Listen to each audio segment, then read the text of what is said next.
Good morning all. आज अपन एक नया चैप्टर शुरू करने जा रहे हैं मेडिकल सर्जिकल नर्सिंग के अंदर, और ये बहुत ही इंपॉर्टेंट है आपके लिए। 100% इसमें से आपके क्वेश्चन आएगा ही आएगा। ठीक है, तो आज जो अपन टॉपिक स्टार्ट कर रहे हैं, जो चैप्टर स्टार्ट कर रहे हैं, वो है अपने पास के अंदर ऑन्कोलॉजी। ठीक है, और ऑन्कोलॉजी में अपन सबसे पहले स्टार्ट करते हैं इंट्रोडक्शन। ठीक है, तो सबसे पहले अपन बात करते हैं जो ऑन्कोलॉजी जो है ना, ऑन्कोलॉजी किससे मिलकर बनी है। तो ऑन्कोलॉजी के अंदर सबसे पहला आता है ऑन्कोलॉजी। ठीक है, ऑन्कोलॉजी दो वर्ड से मिलकर बनी है जिसका नाम है ऑनकस। पहला क्या नाम है? ऑनकस, और दूसरा है अपने पास के अंदर लॉजी। ठीक है, ये दो वर्ड से मिलकर बनी है। ऑनकस का मतलब होता है मास, ठीक है, या फिर स्वेलिंग। ठीक है, मास या स्वेलिंग होता है, और लॉजी का तो आप मतलब जानते ही हो, स्टडी। ठीक है, तो यहां पर ऑन्कोलॉजी का मतलब क्या हुआ? विज्ञान की वह शाखा जहां पर मास या फिर ट्यूमर, ठीक है, अपन ट्यूमर लेंगे, मास की जगह, बहुत सही वर्ड है। विज्ञान की वह शाखा जहां पर ट्यूमर का अध्ययन किया जाता है, वो कौन सी शाखा कहलाती है? वो ऑन्कोलॉजी कहलाती है। ठीक है, और ऑन्कोलॉजी के अंदर जो सबसे इंपॉर्टेंट जो टर्म आती है, वो आती है अपने पास के अंदर कैंसर। ठीक है, तो कैंसर की क्या डेफिनेशन होती है? यह एक ऐसी स्थिति है जिसमें शरीर की कोशिकाओं अनियंत्रित रूप से विभाजित और विकसित होने लगती है, जो असामान्य ऊतक को नष्ट कर देती है। वो कोशिकाएं क्या कहलाती है, या वो कंडीशन क्या कहलाती है? कैंसर कहलाती है।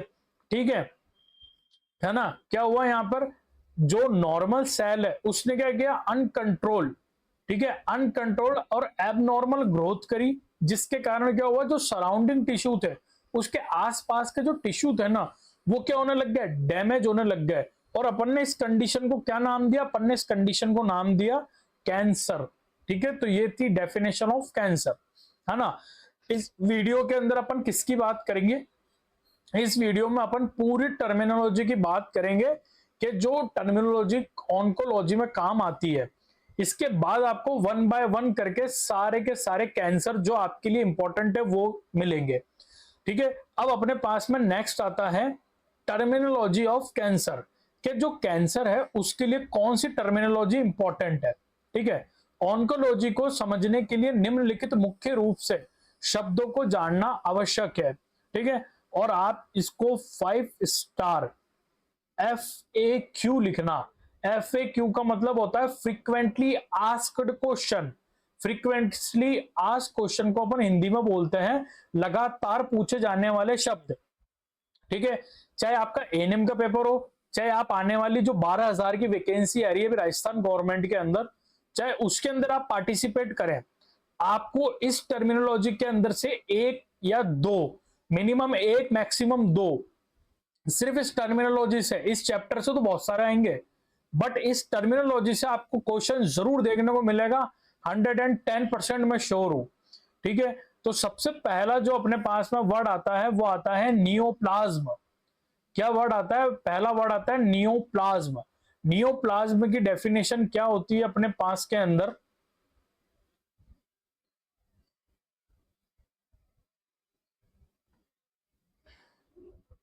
नियोप्लाज्म की डेफिनेशन होती है कोशिकाओं की असामान्य और अनियंत्रित वृद्धि से बनने वाला नया ट्यूमर या नया ऊतक क्या कहलाता है? नियोप्लाज्म कहलाता है। ठीक है, नियो का मतलब नया, और प्लाज्म का मतलब टिश्यू, तो नया टिश्यू। ठीक है, अब टिश्यू क्या बना? ट्यूमर बना अपने, तो कैंसर के अंदर तो ट्यूमर ही बनेगा। तो क्या होगा? कोशिकाओं की असामान्य अनियंत्रित वृद्धि से बनने वाला नया ट्यूमर क्या कहलाता है? नियोप्लाज्म कहलाता है। ठीक है, दूसरा अपने पास के अंदर जो वर्ड आता है वो आता है ट्यूमर। कि ट्यूमर क्या होता है? ठीक है, शरीर के किसी हिस्से में असामान्य कोशिकाओं का जमाव या गांठ बनना क्या कहलाता है? ट्यूमर कहलाता है। ठीक है, तीसरी जो टर्मिनोलॉजी आती है वो आती है हाइपरप्लेसिया। ये बहुत इंपॉर्टेंट है हाइपरप्लेसिया। हाइपरप्लेसिया का मतलब होता है कोशिकाओं की संख्या में असामान्य वृद्धि होना। ठीक है, ध्यान रखना, कोशिकाओं की संख्या में अगर असामान्य वृद्धि हुई है तो वो क्या कहलाएगा, हाइपरप्लेसिया कहलाएगा। ठीक है, अगर कोशिका ने अपना साइज बढ़ा लिया है, वो कंडीशन क्या कहलाएगी, वो कहलाएगी हाइपरट्रॉफी। ठीक है, दो वर्ड है, हाइपरप्लेशिया मतलब कि जो सेल है उसने अपनी संख्या बढ़ा ली तो वो हाइपरप्लेशिया है, अगर सेल ने अपना साइज बढ़ा लिया तो वो हाइपरट्रॉफी है। ठीक है, ध्यान रखना ये वर्ड। ठीक है, चौथी अपने पास के अंदर जो टर्मिनोलॉजी आती है वो होता है मेटास्टेसिस, और ये बहुत ही इंपॉर्टेंट है मेटास्टेसिस। मेटास्टेसिस का मतलब क्या होता है, कैंसर का अपने प्रारंभिक स्थान से रक्त या फिर लिम्फेटिक सिस्टम जिसके अंदर आता है लिम्फ नोड और स्प्लीन के माध्यम से शरीर के अन्य भागों में फैलना क्या कहलाता है, मेटास्टेसिस कहलाता है। ठीक है, ये ध्यान रखना, जो भी ऑन्कोलॉजी के अंदर आपने एक नाम सुना होगा टीएनएम क्लासिफिकेशन, टीएनएम क्लासिफिकेशन जो होती है उसके अंदर सबसे इंपॉर्टेंट होता है मेटास्टेसिस। मेटास्टेसिस का मतलब क्या होता है कि जो कैंसर की सेल है ना वो अपनी एक जगह से निकलकर दूसरी जगह चली गई। ठीक है, इसीलिए आपने जो अपना कॉमनली जो एनवायरमेंट है ना वहां पे एक नाम सुना होगा कि कोई सी भी गांठ हो उसको बिना डॉक्टर की सलाह से छेड़ना नहीं चाहिए।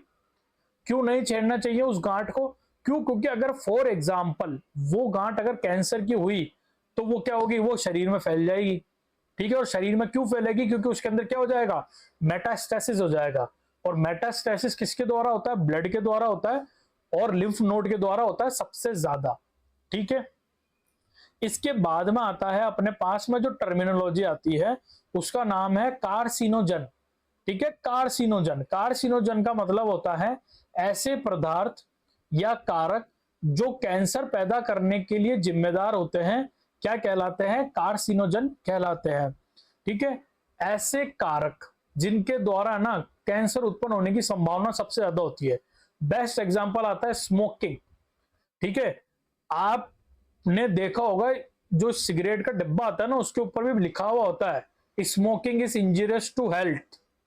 ठीक है, उसके साथ के अंदर आप किसी भी पिक्चर हॉल में जाओ वहां पर एक फेमस एडवर्टाइज जरूर देखने को मिलता है जो कि टबेको बेस्ड होता है जिसका नाम है मुकेश। ये मुकेश है ना, आपने देखा होगा।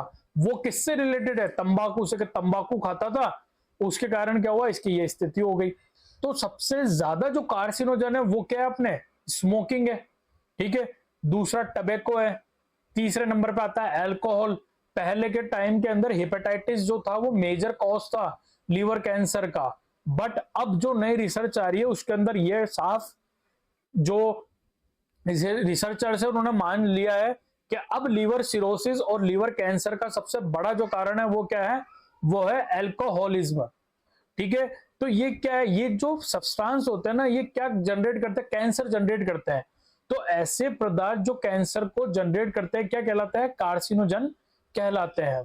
ठीक है, तीसरे नंबर पे आता है बायोप्सी। बायोप्सी का मतलब क्या होता है, टिश्यू के अंदर से सेल के टुकड़े निकालकर उसको माइक्रोस्कोप के नीचे स्टडी करना ताकि ये पुष्टि हो सके कि ये कैंसर वाली सेल है या नहीं है, क्या कहलाता है, बायोप्सी कहलाता है। ठीक है, बायोप्सी ऑन्कोलॉजी के हिसाब से आइडेंटिफाई कर देगी कैंसर की सेल है या नहीं है। दूसरी जगह जो अदर ब्रांचेस है, कार्डियोलॉजी हुई है ना, अपने डाइजेस्टिव सिस्टम हुआ, ऑन्कोलॉजी हुई है ना, अलग जितने भी है, लिम्फेटिक सिस्टम है अपना, है ना, न्यूरोलॉजी है, उनके अंदर क्या करते हैं, बायोप्सी का यूज अपन रिसर्च के लिए भी करते हैं, है ना। बट अपने लिए यहाँ पे रिसर्च का तो कोई काम नहीं, अपन को तो आइडेंटिफाई करना है कि टिश्यू क्या है या नहीं है कैंसर का, तो बायोप्सी काम में लेंगे। तो ये थी अपने पास में कुछ टर्मिनोलॉजी जो किससे रिलेटेड है, ऑन्कोलॉजी से रिलेटेड, और बहुत इंपॉर्टेंट है आने वाली क्लासों के लिए। अब अपने पास के अंदर आता है क्लासिफिकेशन ऑफ कैंसर, कि कैंसर को कितने भागों में डिवाइड किया है। ये भी आप 5 स्टार MCQ करके लिखना और FAQ लिख लेना, ये भी बहुत इंपॉर्टेंट है। ये कोई नहीं बताता है आपको, मैंने कितनी क्लासेस देखी यूट्यूब के ऊपर, है ना, कोई भी नहीं बताता है कि कार्सिनोमा क्या होता है, सार्कोमा क्या होता है, एडिनोमा क्या होता है ना, कि सब आएंगे ये कैंसर है, इसमें ऐसा डायग्नोसिस करेंगे, रेडिएशन थेरेपी देंगे, बस बेसिक कोई नहीं बताएगा आपको, बेसिक यहां मिलेगा। ठीक है, तो सबसे पहला जो आता है अपने पास के अंदर आता है कार्सिनोमा। क्या नाम है, कार्सिनोमा। पहला कैंसर का टाइप क्या है, पहले कैंसर का टाइप है कार्सिनोमा। ठीक है। कार्सिनोमा जो होता है, कार्सिनोमा जो होता है ये एपिथेलियल टिश्यू का कैंसर होता है। ठीक है, ये सबसे आम प्रकार का कैंसर है। ठीक है, और ये किसमें देखा जाता है? त्वचा में, स्तन में, ठीक है, जो ब्रेस्ट होती है उनमें, लंग्स में, फेफड़ों में, पेट में और प्रोस्टेट कैंसर में कौन सा कैंसर देखने को मिलेगा? कार्सिनोमा। ठीक है, अब अगर आपको कोई फॉर एग्जांपल आप किसी मान लीजिए फॉर एग्जांपल आप है ना प्राइवेट हॉस्पिटल में काम कर रहे हो, चाहे गवर्नमेंट हॉस्पिटल में काम कर रहे हो, चाहे आप स्टूडेंट हो, आपको पेशेंट देखने को मिल रहा है। अब आपने देखा कि कोई फीमेल आई है, उसको ब्रेस्ट कैंसर है, तो आपके सीधा दिमाग में क्या जाना चाहिए? इसको ब्रेस्ट कैंसर है, मतलब इसको कैंसर कौन सी सेल का है? एपिथेलियल सेल का है। और उस कैंसर को अपन कैसे डिनोट करेंगे? कार्सिनोमा से डिनोट करेंगे। तो आप जब इसका डायग्नोसिस लिखोगे ना, आप तो नहीं लिखोगे, डॉक्टर लिखेगा, बट नर्सिंग नोट्स में अपन डायग्नोसिस लिखते हैं, तो आप क्या लिखोगे? Carcinoma of breast. जो कि किसको आइडेंटिफाई या किसको इंडिकेट कर रहा है? वो इंडिकेट कर रहा है कि जो ब्रेस्ट है उसकी एपिथेलियल टिश्यू के अंदर क्या हुआ है? कार्सिनोमा हुआ है। और कार्सिनोमा का मतलब क्या होता है? कैंसर हुआ है। ठीक है, इसके बाद में आता है अपने पास में दूसरा वर्ड जिसका नाम होता है सार्कोमा। क्या नाम होता है? सार्कोमा। ठीक है, अब जो सार्कोमा जो होता है ना, ये संयोजी उत्तक जिसको अपन कनेक्टिव टिश्यू बोलते हैं ना, उनका उनका कैंसर होता है ये सार्कोमा। ठीक है, अब सार्कोमा कहां देखने को मिलेगा? कनेक्टिव टिश्यू सबसे ज्यादा कहां होते हैं? बोन में होता है और मसल्स में होता है। तो सार्कोमा कहां देखने को मिलेगा? हड्डियां और मांसपेशियां, मतलब कि बोन और अपने मसल्स की कैंसर में सबसे ज्यादा देखने को मिलेगा। ठीक है, मसल्स का कैंसर, ठीक है, और बोन के कैंसर में आपको देखने को मिलेगा सार्कोमा। ठीक है, अब आता है अपने पास के अंदर लुकेमिया। ये वर्ड आपने जरूर सुना होगा, लुकेमिया। ठीक है, लुकेमिया का मतलब होता है, इसे ब्लड कैंसर भी कहा जाता है। और ये ब्लड कैंसर जो होता है, ये किससे रिलेटेड होगा? ब्लड से रिलेटेड होगा। ब्लड में किससे रिलेटेड होगा? कौन सी सेल होती है? WBC, RBC, platelets. तो ये क्या होता है? ये बोन मैरो में डब्ल्यूबीसी का अनियंत्रित निर्माण होता है, जिसको अपन क्या बोलते हैं? लुकेमिया। ठीक है, लुकेमिया के साथ में आता है हॉटकिंसन लिम्फोमा। ठीक है, और क्या आता है अपने पास के अंदर? आता है एक्यूट माइलोइड लुकेमिया। ठीक है, क्रॉनिक माइलोइड लुकेमिया। ठीक है, एक्यूट, एक्यूट के अंदर आता है एक्यूट लिम्फोटिक। ठीक है, वो सब मैं आपको लुकेमिया जब मैं ब्लड कैंसर पढ़ाऊंगा उसमें बताऊंगा। तो ये होता है लुकेमिया। अब आता है अपने पास के अंदर लिम्फोमा। ठीक है, लिम्फोमा से सीधे सीधे क्या जा रहा है? Lymphatic system. लिम्फोमा से क्या जुड़ रहा है? लिम्फेटिक सिस्टम, है ना? तो क्या है? लिम्फेटिक सिस्टम या लिम्फ नोड में या लिम्फ वेसल्स में होने वाला कैंसर क्या कहलाता है? लिम्फोमा कहलाता है। ठीक है, फिर आता है अपने पास के अंदर मेलेनोमा। मेलेनोमा जो होता है ना, आपने एक नाम सुना होगा, अपनी बॉडी का जो पिगमेंट होता है ना, कलर, वो कौन डिसाइड करता है? मेलेना। ठीक है, एक आता है मेलेटोनिन, मेलेटोनिन होता है वो डिसाइड करता है।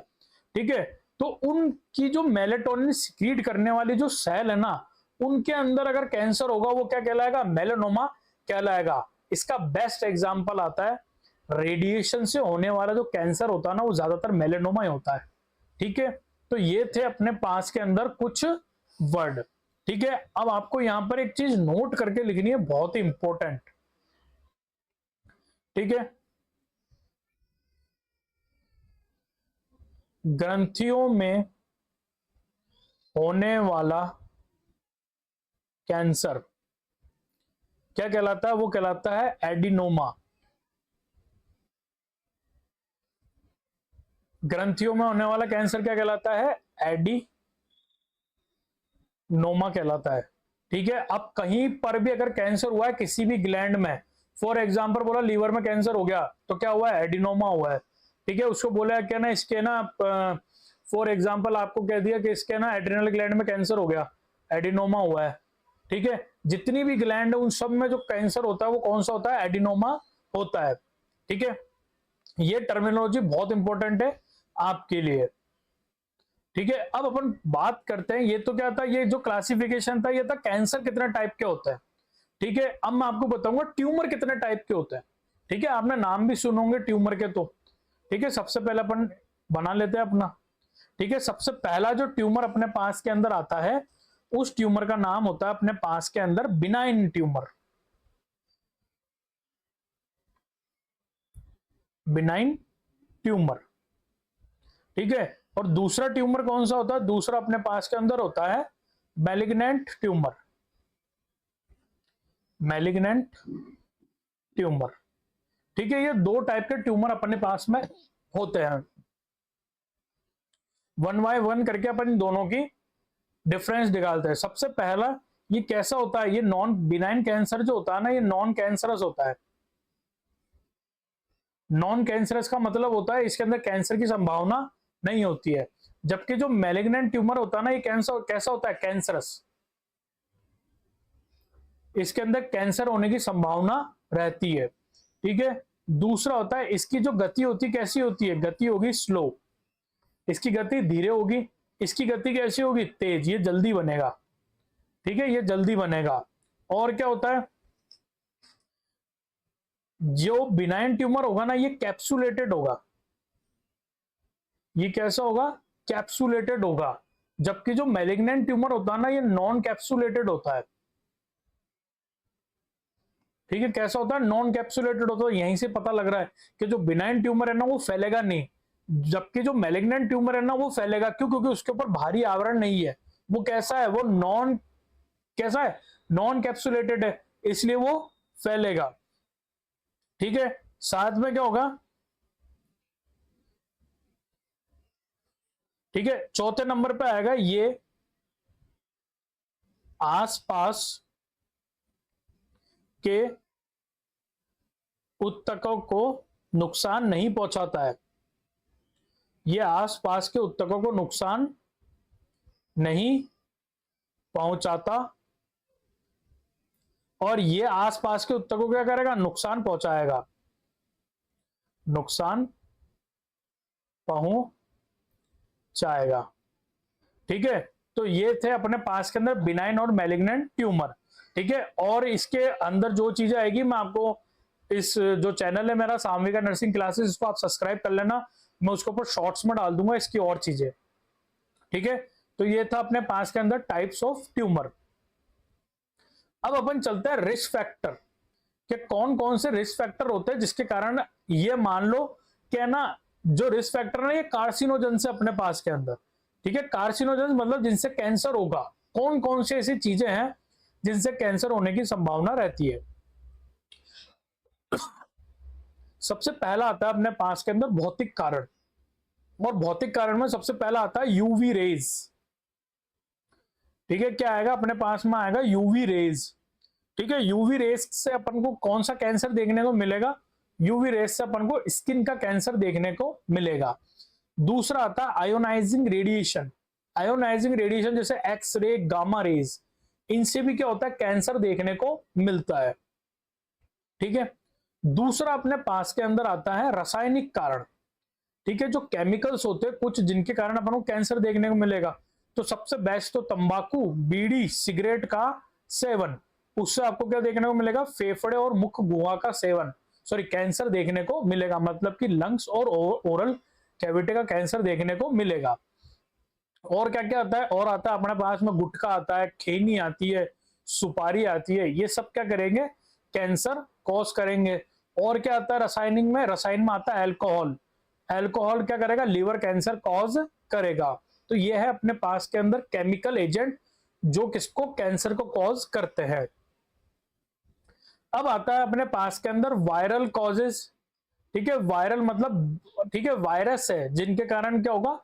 कैंसर देखने को मिलेगा। सबसे बेस्ट और सबसे इंपॉर्टेंट ह्यूमन पेपिलोमा वायरस, इसको आप स्टार मार्क करके लिखना, 5 स्टार करके लिखना, और लिखना आगे एमसीक्यू, बहुत इंपॉर्टेंट है। पिछली बार भी एनएचएम के पेपर के अंदर ये क्वेश्चन आया था, और मैं पूरा श्योर हूं अब की बार भी एनएचएम के अंदर इससे क्वेश्चन जरूर आएगा।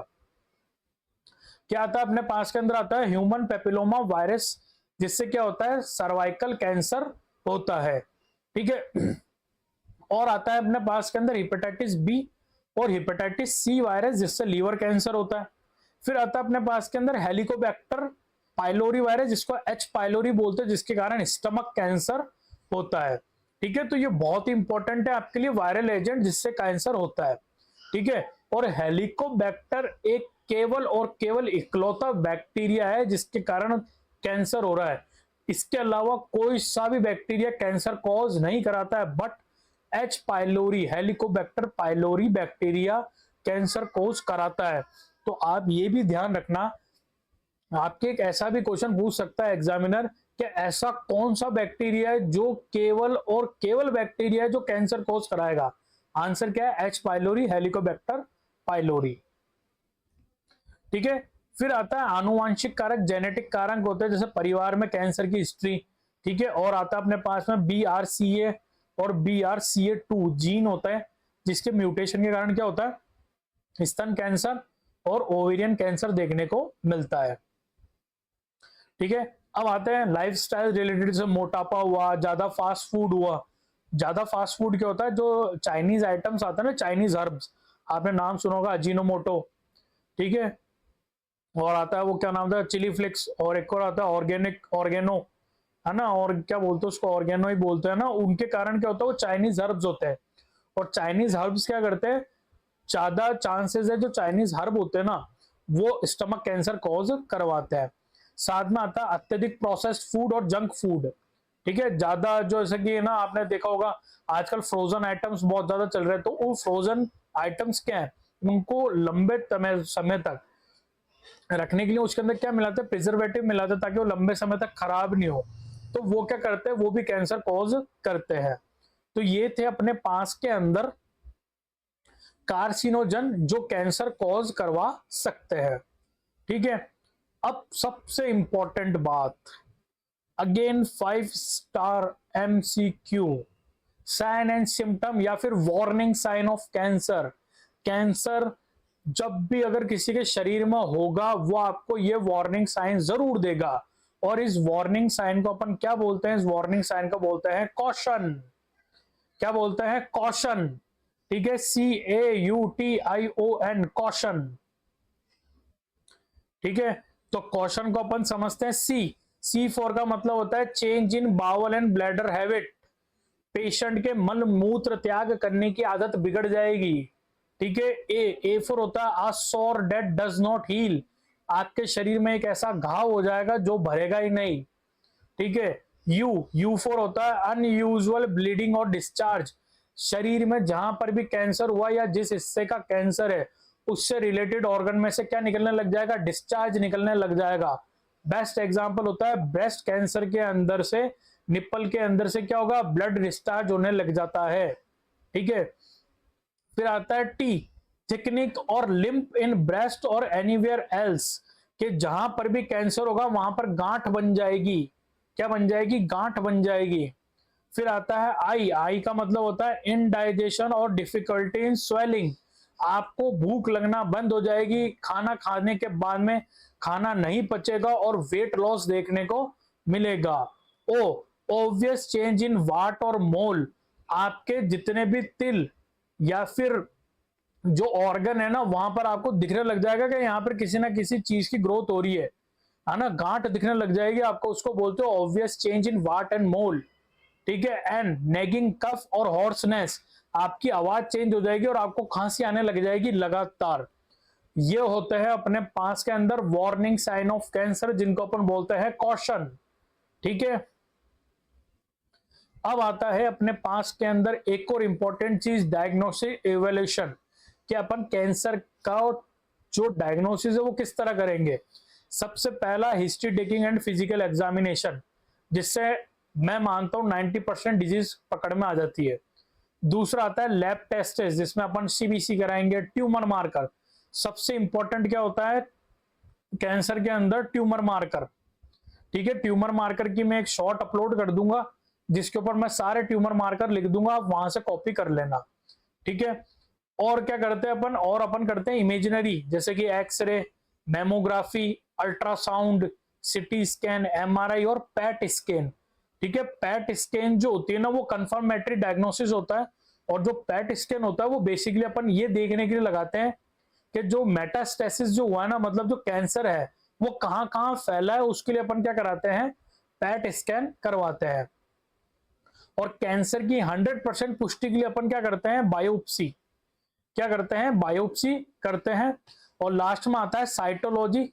साइटोलॉजी में अपन क्या करते हैं? सेल को निकालेंगे, ठीक है, और उसका अध्ययन करेंगे। साइटो मतलब सेल, लॉजी मतलब स्टडी, तो सेल की स्टडी का जो अध्ययन होता है वो क्या कहलाता है, साइटोलॉजी कहलाता है।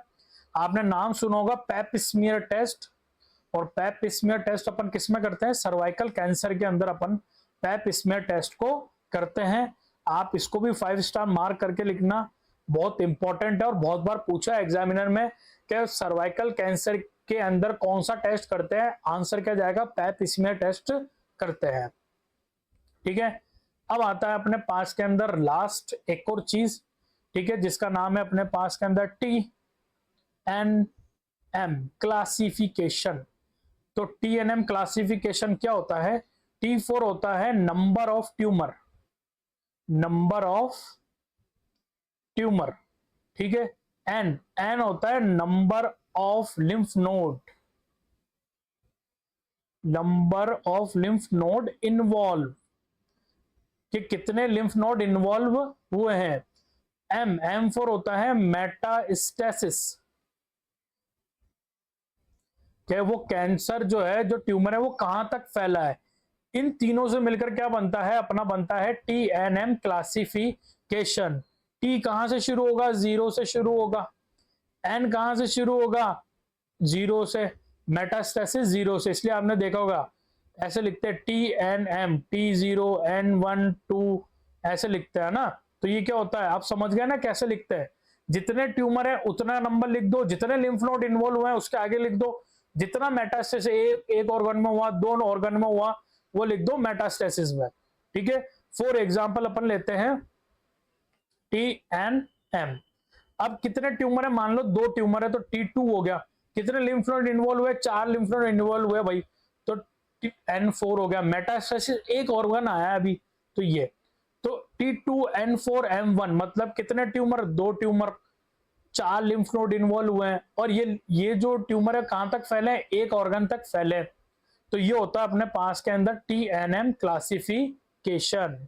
ठीक है, अब अपन बात करते हैं किसकी, अब अपन बात करते हैं समरी की, कि अपन ने इस क्लास में क्या क्या पढ़ा है। सबसे पहले तो अपन ने ऑन्कोलॉजी के बारे में पढ़ा, क्या ऑन्कोलॉजी होती क्या है। फिर अपन ने कैंसर की डेफिनेशन देखी थी, ठीक है। उसके बाद में अपन ने यहां से मेन इंपॉर्टेंट चालू किया था, types of cancer, types of cancer start किया था, जिसमें अपन ने सार्कोमा पढ़ा, लिम्फोमा पढ़ा, ठीक है, ल्यूकेमिया पढ़ा, मेलिनोमा पढ़ा। फिर इसके बाद अपन ने क्या देखे थे, इसके बाद अपन ने देखी थी टर्मिनोलॉजी, ठीक है। टर्मिनोलॉजी अपन ने हाइपरप्लेशिया पढ़ा, बायोप्सी पढ़ा, कार्सिनोजन पढ़ा, नियोप्लेशिया पढ़ा, ठीक है। टर्मिनोलॉजी के बाद अपन ने क्या देखे थे, types of tumour, types of tumour देखे थे, जिसमें अपन ने बिनाइन ट्यूमर देखा था, मैलिग्नेंट ट्यूमर देखा था। फिर उसके बाद में अपन ने बात करे थे किसकी, कार्सिनोजन की, ठीक है, जिसको अपन ने किस नाम से पढ़ा था, रिस्क फैक्टर के नाम से, रिस्क फैक्टर या फिर कॉजेस, ठीक है, जिसको अपन ने कार्सिनोजन कहा था, जिसके अंदर आया था अल्कोहल, आया था तंबाकू, आया था सिगरेट, आया था ह्यूमन पेपिलोमा वायरस, आया था हेलिकोबैक्टर पाइलोरी, आया था ओबेसिटी, आया था, है ना, फास्ट फूड आया था, चाइनीज आइटम आए थे, वो सब के क्या थे, कार्सिनोजन थे। उसके बाद में अपन ने क्या देखा था, TNM क्लासिफिकेशन अपन ने देखा था। तो ये थी अपने पास के अंदर आज की क्लास, जो कि बेस थी इंट्रोडक्शन ऑफ ऑन्कोलॉजी पे। मैंने कोशिश करी है कि इस वीडियो के अंदर सारी चीजें मैं कवर कर दूं related to introduction of oncology. तो आपको ये वीडियो कैसी लगी, आप मुझे कमेंट बॉक्स में जरूर बताना। सामविका नर्सिंग क्लासेस के प्लेटफॉर्म को आप जरूर सब्सक्राइब करना और इसको ज्यादा से ज्यादा शेयर करना, ताकि मुझे भी मोटिवेशन मिले ऐसे ही और क्लासेस आप लोगों तक लाने के लिए। Thank you.